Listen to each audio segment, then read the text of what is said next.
All right, let's talk about the boat. So I got the cover off, as you can see, and I actually hooked up the truck to the trailer just so I wanted to get it level. And so here we are, we'll talk about the boat. And the first thing, the birds are just chapping up there. We got some eagles way up on that tree there. It's a beautiful day, and that's where they like to sit and chatter.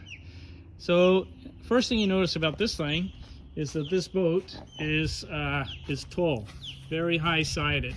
Like, I'm not a big guy for sure, but this is significantly higher than the last boat that we had. And so for me, I got to use a ladder, so that's okay. And what I can't do, and I could before, is put my foot on the trailer and swing myself up onto the boat. So I can't do that anymore. And my concern a little bit will be that somebody might try to use the flap as a stepping thing. Now when it's in the water, not a big deal, but when it's out of the water, something I got to think about is this. Now so it's very high. It's I think it's 11 feet something with the top up, so it's definitely high. I just about got it in my barn, so that was good with a few inches to spare. You can see here's my truck, it's 2500, and my boat is pretty good size compared to my truck. So yeah, okay, let's talk about the boat. So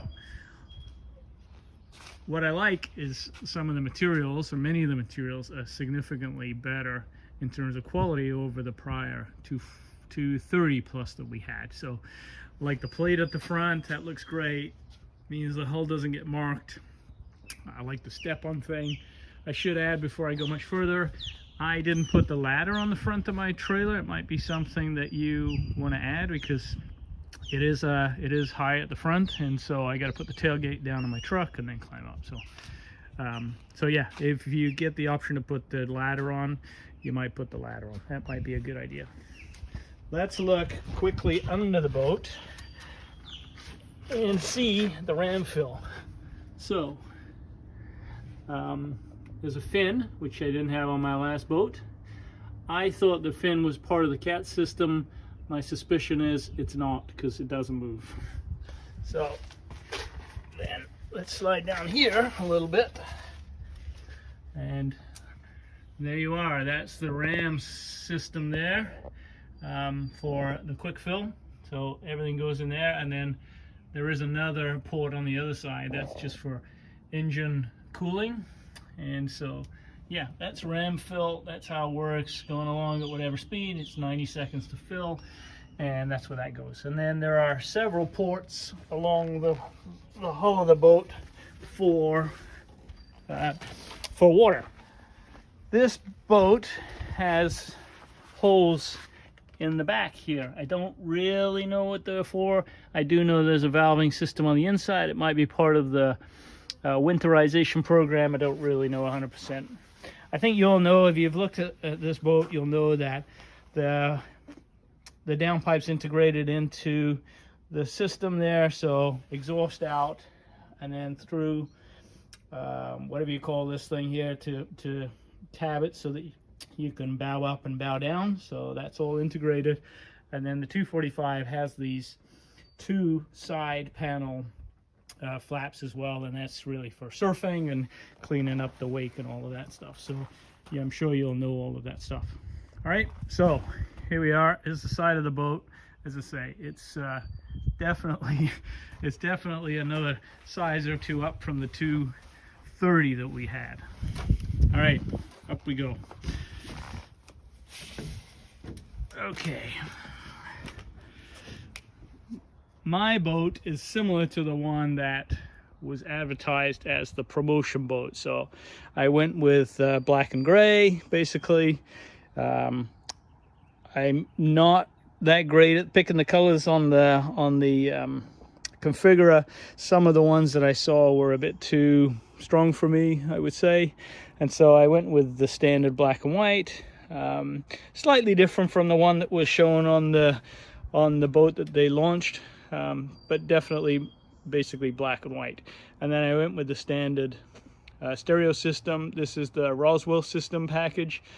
they do have the upgrade, and in Canada that upgrade, I think it was 25 grand to get the wet sound system, so I wasn't going to pay the extra 25 grand. I'm sure it's fabulous, but from what I can tell, this particular boat with the stock sound system is pretty damn good enough anyway.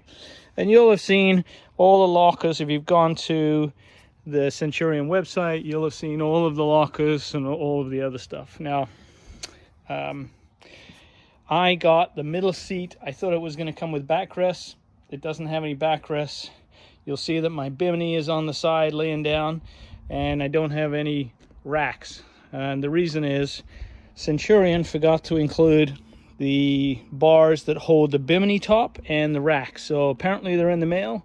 We haven't seen them yet, so maybe it was an off day, maybe it was a Friday, I don't know. Someone wasn't paying attention or shipped the boat and didn't include all the other stuff that we could attach the racks and the bimini. So that's definitely a bit unfortunate. So I don't have those to show you. So hopefully they'll be here soon, and we'll have them when we get on the lake. So yeah, these seats are cool.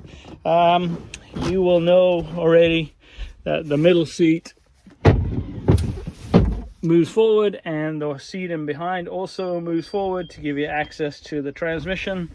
So yeah, I think it's from the other side, this side. Okay, so transmission hatch, and if you want to just leave it, you don't have to get the second seat. So if you don't want to get the second seat, you just use this one and you slide it back and forth, and maybe that's the way to go. I don't know. I got the second seat thinking I would have more backrests, but clearly I do not. Let me put this back in place. So yeah, but click. One thing I didn't see on the video, that the factory video, was the engine cover and how it worked. There's a release at the side, so that's the one side. There's another release on this side. Nice damping system, and that's great. And then in the middle, turn, flip, and open. And that is how you get into the engine bay. So, and then the trays pull out, so you can see that just flips up like that.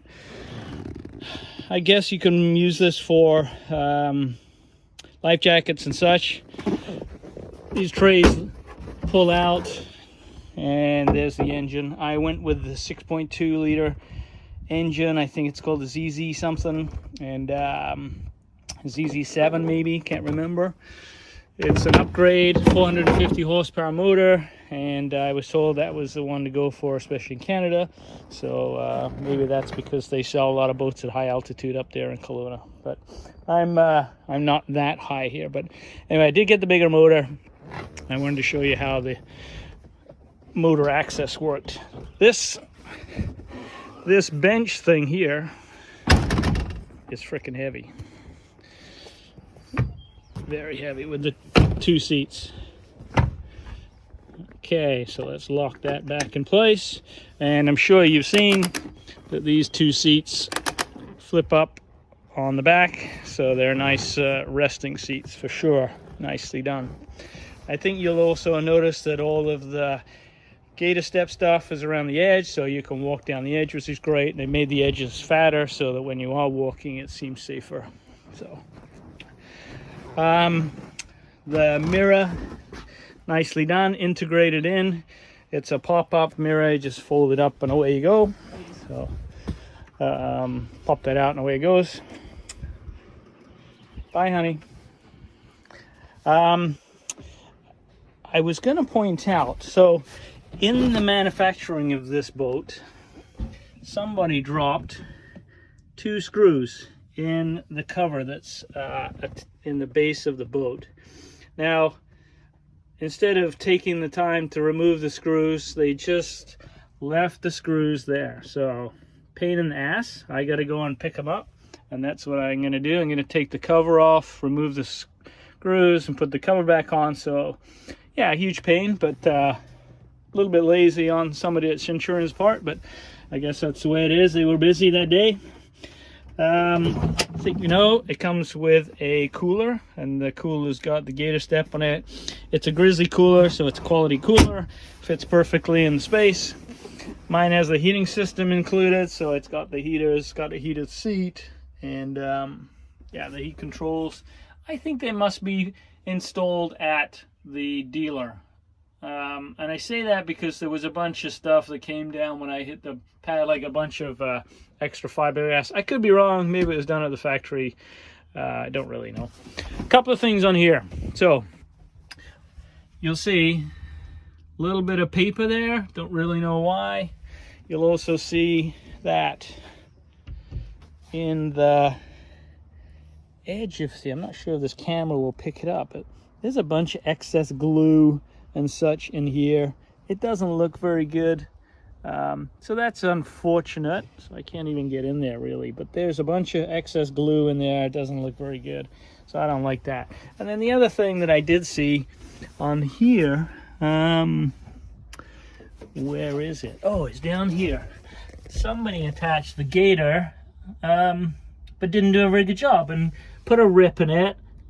Tried to sort of cover it up or do whatever, but you know, this gator stuff, I know that it's difficult once you get it on, that's it, but it would have been nice if they tried to repair that. So that's the way it showed up, a little bit of rip in my gator step stuff, or whatever they call it. So that's a bit disappointing. Yeah, mine has a bow cushion, so I'm not sure if that's standard or I ordered it, but anyway, it's got a bow cushion. The screen doesn't lock. In the old days, it used to lock here. It doesn't lock. It's just there, and that's the way it goes now, so that's fine too. Lots of quality materials in through here, so this is all great. Really like it. There's no stereo like there was on the last one. It's all integrated into the screens and the system. I don't really know exactly how that all works, but yeah, so that's that. Yeah, I think that's it.